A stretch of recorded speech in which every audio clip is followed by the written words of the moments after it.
परंतु मला या ठिकाणी असा अनुभव अभिमानाने सांगितलं होता की या ठिकाणी असलेल्या आपल्या महिला भगिनी माझ्या कन्येच्या वयासमान असतील भगिनी आहेत, यांना जे काही काम सांगितलं असेल ते त्यांनी अतिशय आनंदाने, एखाद्याला अडचण असली तर त्यांनी दुसऱ्याने ती लगेच ती अडचण सांभाळून घ्यायची आणि आपल्या सहकार्यांची मदत कशी करावी ही सगळी त्यांनी या ठिकाणी मला मोठी मदत केली आणि मी त्यांच्या मदतीशिवाय यशस्वी होऊ शकत नाही. या सर्वांचे मी अतिशय ऋणी आहे. यामध्ये सर्व प्रकारच्या HSCचं कामकाज असेल, सांस्कृतिक मंडळ असेल, सगळ्यात महत्त्वाचं म्हणजे ज्या प्रकारामुळे आपण बदनाम होतात मुख्याध्यापक किंवा शाळा, ते म्हणजे पोषण आहार.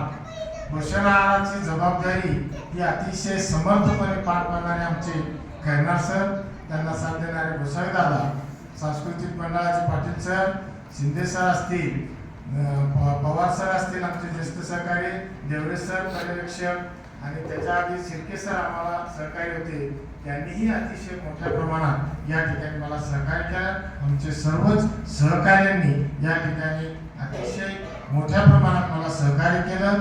त्याचप्रमाणे सहलीचं मोठं अवघड काम सांभाळणारे आमचे कापडणी सर, त्यांना सहकार्य करणारे सर्व सहकारी, या सर्वांचं, आणि आपल्या कॉलेज विभागाचे प्रमुख पवार सर, कॉलेज विभागाचे सर्व जे काही अडीअडचणी असतील ते स्वतः सोडून, काही आलीच अडचण तर मला विचारायची, माझ्यापर्यंत त्यांनी न येऊ देता बऱ्याचशा अडचणी त्यांनी स्वतःच पूर्ण केल्या.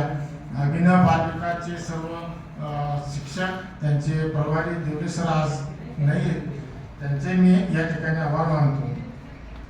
या ठिकाणी बदली झाल्यानंतर मला बऱ्याच जणांनी म्हटलं की गाव मोठा आहे.